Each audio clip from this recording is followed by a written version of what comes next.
Unconfined.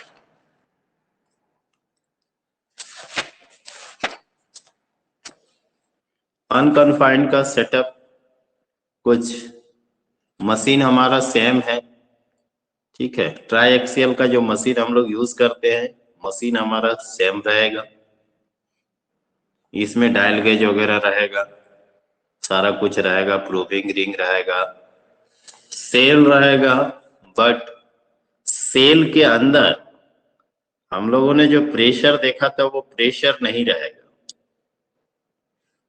Cell के अंदर confined pressure नहीं रहेगा, फ्लूइड का प्रेशर इसमें नहीं आएगा, ठीक है।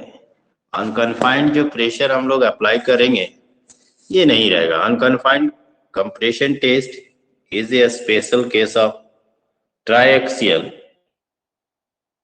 का एक स्पेशल केस है हमारा अनकन्फाइंड कंप्रेशन टेस्ट। इसमें इस टेस्ट में सिग्मा 2 इक्वल टू सिग्मा 3 दोनों स्ट्रेस हम लोग 0 कंसीडर कर लेते हैं, सिग्मा 2 और सिग्मा 3। सिग्मा 2 क्या था हमारा? इंटरमीडिएट प्रिंसिपल स्ट्रेस, और सिग्मा 3 माइनर प्रिंसिपल स्ट्रेस, ये 0 हो जाएगा। The cell pressure in the triaxial cell is also called confined pressure. Cell के अंदर ट्राइएक्सियल सेल के अंदर जो हम लोग प्रेशर रहता है उसको हम लोग कन्फाइंड प्रेशर कहते हैं। Due to the absence of such confining pressure, the uniaxial test is called unconfined compression test. Unconfined compression test किसको कहते हैं? क्लियर है। सेल के अंदर अगर प्रेशर नहीं रहेगा तो उसको हम लोग अनकन्फाइंड कंप्रेशन टेस्ट कहते हैं, ठीक है। अगर सेल के अंदर प्रेशर रहेगा तो कन्फाइनिंग प्रेशर टेस्ट कहलाता है। कन्फाइनिंग प्रेशर टेस्ट हम लोग ट्राइएक्सियल टेस्ट के अंतर्गत करते हैं, और अनकन्फाइंड में सेल के अंदर प्रेशर नहीं रहेगा। The cylindrical specimen of soil is subjected to major principal stress sigma 1 till the specimen fail to sharing along a critical plane of failure. Critical specimen जो हमारा सॉइल में है उस पे हम लोग एक लोड लगाते हैं जिसको कहते हैं मेजर प्रिंसिपल स्ट्रेस सिग्मा 1। ये तब तक उस स्पेसिमेन में लगाते हैं जब तक हमारा सीए फेल नहीं कर जाएगा अलोंग क्रिटिकल प्लेन। क्रिटिकल जो प्लेन है उस प्लेन के अलोंग हमारा सी फेल करेगा। जब तक फेल नहीं करेगा तब तक हम लोग उसमें लोड अप्लाई करते रहेंगे, लोड उसमें बढ़ाएंगे, कुछ लोड देंगे, फिर देखेंगे कि क्रैक कर रहा है कि नहीं एक आध वीक में, फिर उसके ऊपर लोड इंक्रीज करेंगे, फिर देखेंगे कि क्रैक कर रहा है या नहीं कर रहा। In its simplest form the apparatus consists of a small load frame fitted with a proving ring to measure the vertical stresses applied to the soil specimen. It's एक सिंपल सा ये apparatus है, बहुत ही लंबा चौड़ा apparatus नहीं है। इसमें सेल रहता है, सेल के अंदर हम लोग प्रेशर भी नहीं डालते हैं। ट्राइएक्सियल में क्या था कि हम लोग को प्रेशर डालना होता था, फ्लूइड से प्रेशर डालना होता था, बट इसमें हम लोग प्रेशर का कोई काम भी नहीं है। स्पेसिमेन तैयार करते हैं, स्पेसिमेन तैयार करके इसके अंदर फिट कर देते हैं, प्रूविंग रिंग लगा देते हैं, ताकि हमारा वर्टिकल लोड जो है वो कितना लग रहा है सॉइल स्पेसिमेन में उसको हम लोग मेजर आसानी से कर सकते हैं। अनकन्फाइंड कंप्रेशन टेस्ट जो है वो the deformation of soil is measured with the help of separate dial gauge. Deformation जो होगा हमारा सॉइल का उसको मेजर करने के लिए हम लोग सेपरेट डायल गेज का यूज करते हैं।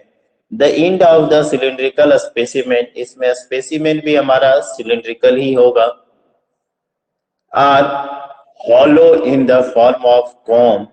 The cone seating reduce the tendency of the specimen to become barrel shape by reducing end rest during the test. Load versus deformations reading are taken and a graph is plotted. और उसके बाद हम लोग जो loads का reading आएगा उससे हम लोग ग्राफ प्लॉट कर लेंगे. When a brighted failure occurs, the proving ring dial gauge indicate a definite maximum load which drop rapidly with the further increase of strain. In the plastic failure, no definite maximum load is indicated. In plastic failure होगा तो कोई भी no definite maximum load is indicated. In such a cases, the load corresponding to 20% strain is arbitrarily taken. 20% strain हम लोग ले लेंगे as the failure load. In the plastic failure, no definite maximum load is indicated. In such cases, the load corresponding to 20% जो हमारा होगा strain is arbitrarily taken as failure consider. ये हमारा दिखा रखा फिगर 1 में हमारा दिखा रखा है. ये सैंपल है, स्पेसिमेन है सॉइल का, सिलिंड्रिकल स्पेसिमेन है. इसमें हम लोग नॉर्मल स्ट्रेसेस लगा रखे हैं. सिग्मा 1 नीचे से भी दिख रहा है, ऊपर से भी फोर्स दिख रहा है. ये दोनों एक ही तरफ से लगता है, ऊपर से ही नीचे से ही लगेगा, लेकिन ऊपर से भी रोक करके रखा रहता है तो सेम फोर्स दोनों तरफ से लगेगा. इसको ऊपर से लगेगा तो कंप्रेसिव कहते हैं CU, और नीचे से QU से डिनोटेड हम लोग इस फोर्स को करेंगे. ये MN एक प्लेन दिखा रखा है. ये MN क्या है, हमारा एक प्लेन है. इसी प्लेन में हमारा फेल्यूर इंडिकेट करता है कि फेल करता है, तो उसी को हम लोग एक एंगल देख रहे हैं कि किस एंगल से वो फेल करेगा हमारा प्लेन. तो नॉर्मल स्ट्रेसेस लग रहा है और एक शियर के वजह से नॉर्मल फोर्सेस जब लगेगा तो शियरिंग हो रहा है. तो नॉर्मल फोर्स की वजह से जो शियरिंग हो रहा है वो दिखेगा. ये बहुत ही कम दिखता है, हल्का सा दिखता है, माइनर होता है, बहुत अधिक नहीं होता है. और इसी को फिगर C में ये फिगर 2 में दिखा रखा है. ये सारा स्टडी करने के बाद हम लोग प्लॉट करते हैं. CU का वैल्यू कुछ दिखा रखा है कि CU का कितना कंप्रेसिव फोर्स होगा. ये इधर नीचे की ओर दिखा रखा है QU क्या होगा. QU बढ़ते जा रहा है, ये भी बढ़ेगा. इससे हम लोग एक मोहर स्ट्रेस सर्किल प्लॉट करते हैं. ये एक फेल्यूर प्लेन को इंडिकेट करता है, और सबसे जो टॉप लेवल होता है वो हमारा फेल्यूर इनवेलप कहलाता है कि वो मैक्स फेल्यूर वहां के बाद हमारा सॉइल फेल करेगा. इतना दूर तक सॉइल हमारा फेल नहीं करेगा. तो जिस प्लेन में वो फेल करता है उसको फेल्यूर प्लेन कहते हैं. और फेल्यूर इनवेलप जहां तक वो रेसिस्ट कर सकता है सॉइल का स्ट्रेंथ को, उस मैक्सिमम पॉइंट को हम लोग फेल्यूर इनवेलप कहते हैं. Figure stress condition at failure in the unconfined compression test, which is essentially an untrained test. ये हमारा which is essentially untrained test है.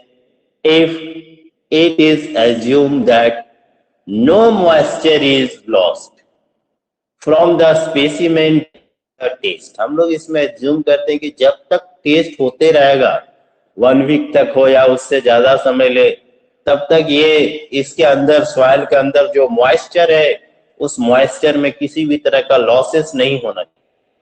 ये लॉस नहीं होगा, कवर रहता है सेल के अंदर, ना ही हवा जाएगा ना ही पानी जाएगा, ना ही अंदर जा सकता है और ना ही बाहर आ सकता है. एक सेल रहता है कंपैक्टेड सेल, जो उसके अंदर है वही रहेगा, ना बाहर आएगा ना अंदर जाएगा. तो जिसकी वजह से क्या होता है कि हमारा मॉइस्चर में कोई इफेक्ट नहीं आएगा।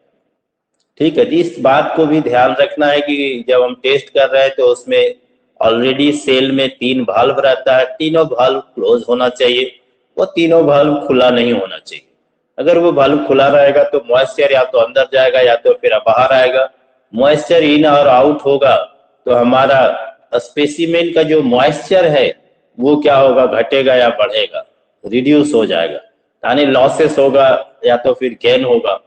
हमको इस टेस्ट में ध्यान देना है कि जब तक हम ये टेस्ट जितना भी दिन तक परफॉर्म करेंगे, जो स्पेसिमेन रखे हैं उस स्पेसिमेन का किसी भी तरह का मॉइस्चर लॉस नहीं होना चाहिए। ठीक है, सिंस सिग्मा 3 इक्वल टू 0 यानी माइनर प्रिंसिपल एक्सिस जो होगा वो 0 होगा। The Mohr circle passes through the origin, अगर सिग्मा 3 0 हो गया तो मोहर सर्किल जो है वो पासेस करेगा through the origin which is also the pole, जिसको हम लोग पोल कहते हैं। इसमें एक इक्वेशन दे रखा है, sigma 1 equal to 2 cu tan alpha equal to 2 cu tan 45 degree plus 5u by 2। In the above equations there are two unknown, इस इक्वेशन में 2 अननोन होगा, एक है cu एंड दूसरा है phi u, which cannot be determined by the unconfined test, जिसको हम लोग अनकन्फाइंड टेस्ट में डिटरमाइन नहीं कर सकते हैं। सिंस ये number of test on the identical specimen given the same value of sigma 1, therefore the unconfined compression test is generally applicable to saturated clay, for which the apparent angle of shearing resistance phi u is 0। Value क्या होगा हमारा, phi u का value 0 हो जाएगा। phi u हम लोग 0 consider कर लेंगे।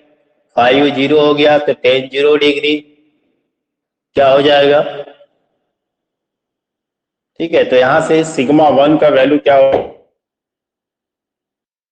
तो हम लोग 2 cu कंसीडर कर सकते हैं।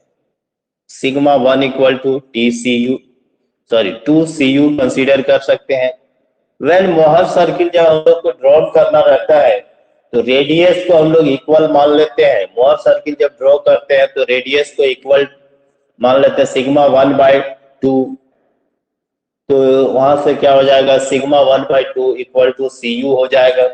दस the failure envelope is horizontal हो जाएगा, और फेल्योर इनवेलप जो हो जाएगा वो कैसा हो जाएगा, हॉरिजॉन्टल हो जाएगा, जो कि ऊपर में फिगर में दिखा रखा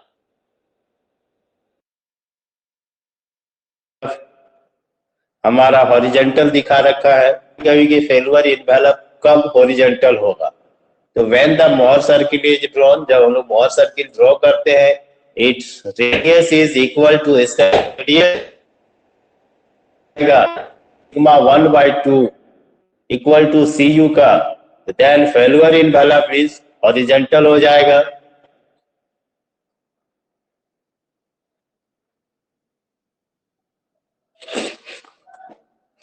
ये हॉरिजॉन्टल हो जाएगा। pf of the failure plane and stresses on the failure plane, failure plane का stresses tau equal to QU/2 हो जाएगा। tau f equal to QU/2 हो जाएगा। That is sigma equal to क्या हो जाएगा, सिग्मा 1/2 इक्वल टू Q2/2 हो जाएगा। तो tau f इक्वल टू भी निकाल सकते हैं। tau f इक्वल टू होगा sigma 1/2 equal to QU/2 equal to cu हो जाएगा। अब हमारा QU क्या है, unconfined compressive strength at failure पे है। QU क्या है, unconfined compressive strength at failure है। The compressed on the basis of change cross sectional area, cross sectional area जैसे चेंज करेगा उसके अकॉर्डिंग टू हम लोग निकाल लेंगे। तो क्या हो जाएगा, क्रॉस सेक्शनल एरिया अगर हमको निकालना है A2 equal to V by L1 minus del L. V हमारा initial volume of the specimen हो जाएगा और L1 क्या होगा, initial length of the specimen, और डेल एल से माइनस कर देंगे change in length at failure.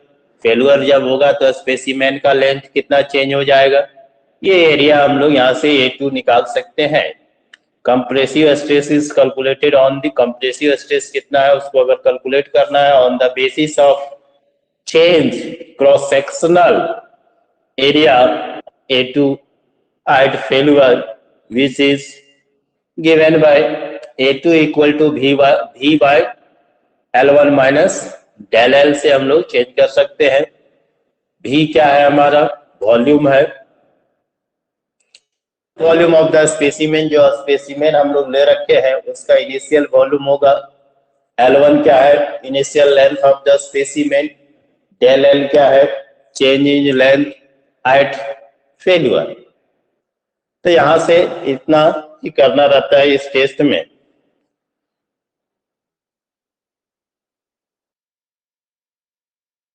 कुछ पूछना है?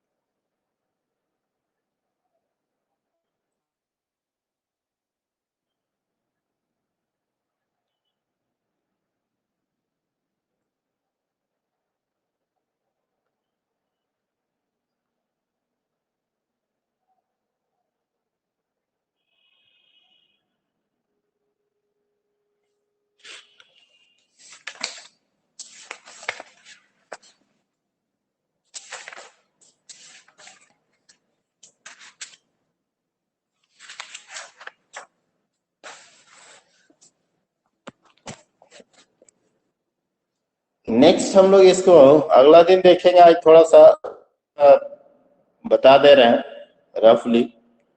वैन शियर टेस्ट, ये एक लेबोरेटरी टेस्ट है और इसको हम लोग फील्ड में भी ले जा करके टेस्ट कर सकते हैं। वैन शियर टेस्ट का ये खासियत है, एक बॉक्स में आता है, ये एक छोटा सा बॉक्स रहता है, उसी में ये इंस्ट्रूमेंट फिट हो जाता है। आसानी से इसको हम लोग कैरी कर सकते हैं और फील्ड में भी ले जा सकते हैं या फिर लेबोरेटरी में भी इसका यूज कर सकते हैं। इसमें हम लोग undrained shear strength of cohesive soil का यूज कर निकालते हैं। अनड्रेन्ड शियर स्ट्रेंथ निकालते हैं कि इसका कोहेसिव सॉइल का। ढेर शियर टेस्ट जो होता है इसमें 4 गो पतला पतला ब्लेड होता है स्टील का। उसी को स्टील का जो ब्लेड होता है उसी को हम लोग वैन कहते हैं।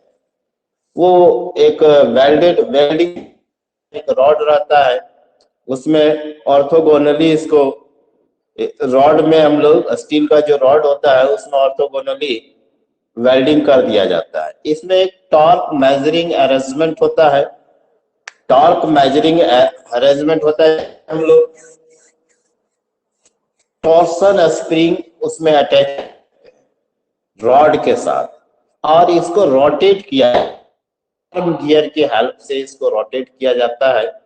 और रोटेट करने के बाद after pushing the vane gear into the soil, जब हम लोग पुश कर देते हैं वैन गियर को सॉइल में, टॉर्क एंड यूनिफॉर्म स्पीड, एक स्पीड में रखते हैं। यूजुअली 1 डिग्री हम लोग 1 मिनट में इसको रोटेट करते हैं, बहुत अधिक रोटेट नहीं करेंगे, बहुत ही धीरे धीरे 1 मिनट में 1 डिग्री। उसमें डिग्री ग्रेजुएटेड सर्किल भी रहता है जिसमें डिग्री दिखाता है और इसको 1 degree. rotation of the van shear, the soil along a cylindrical surface, the rotation of the spring is in degree is indicated by the pointing moving on a graduated dial attached to the worm wheel shaft.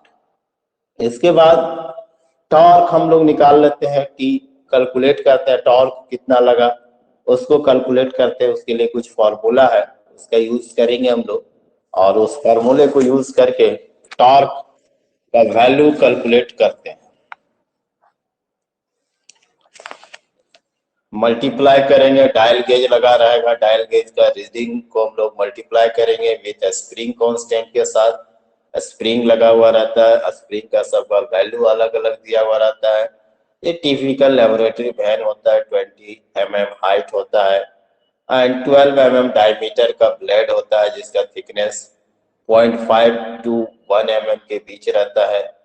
Blade जो हमारा है high tensile steel का हम लोग blade use करते हैं। उसमें field share van जो होता है वो 10 से 20 सेंटीमीटर का हाइट का होता है, फील्ड का अलग होता है, 10 से 20 सेंटीमीटर हाइट रहेगा एंड 5 to 10 सेंटीमीटर डायमीटर रहता है उसका, और ब्लेड थिकनेस 2.5 mm रहता है।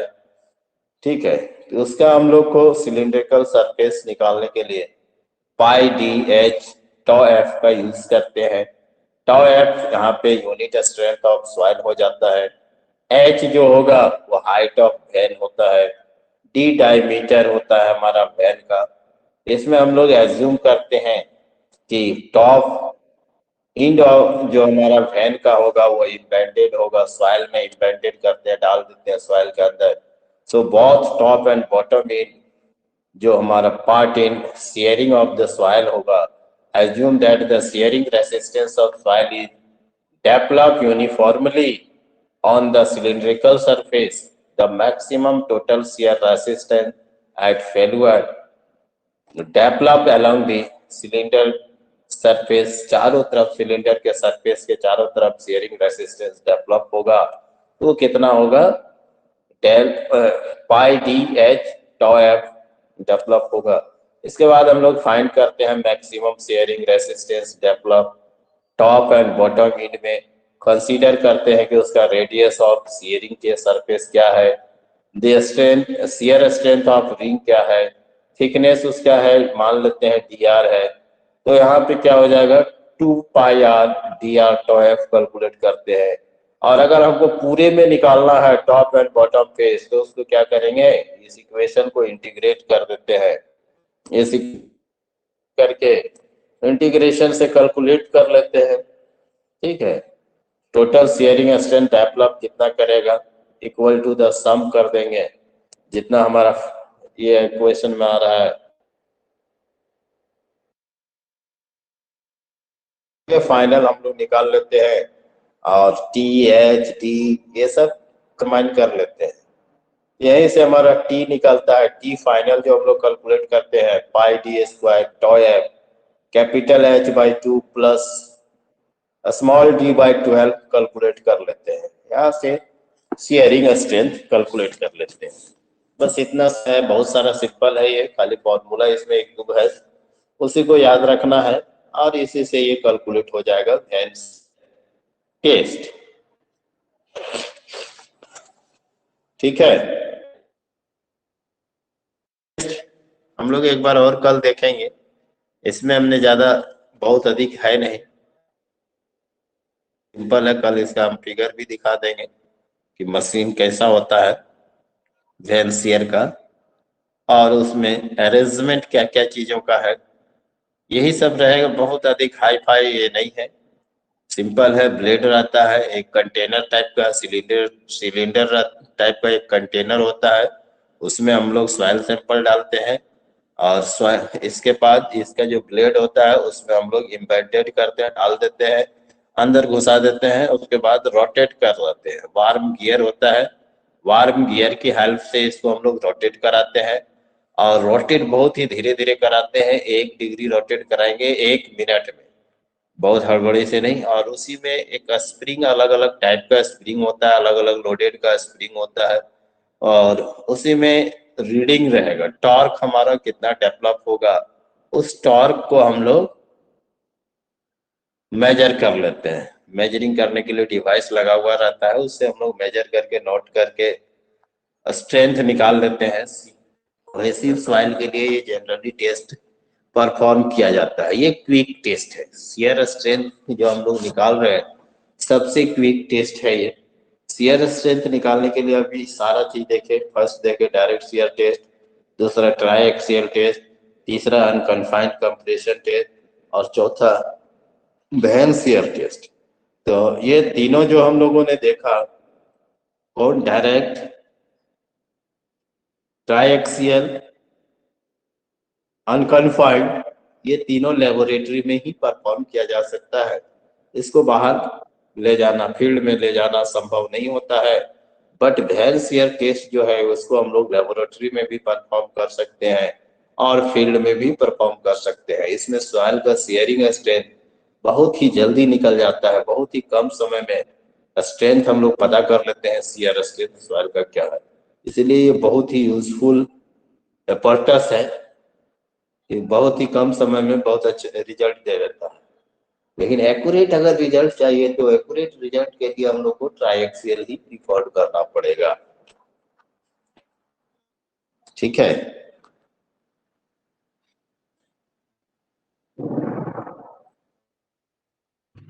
Yes sir.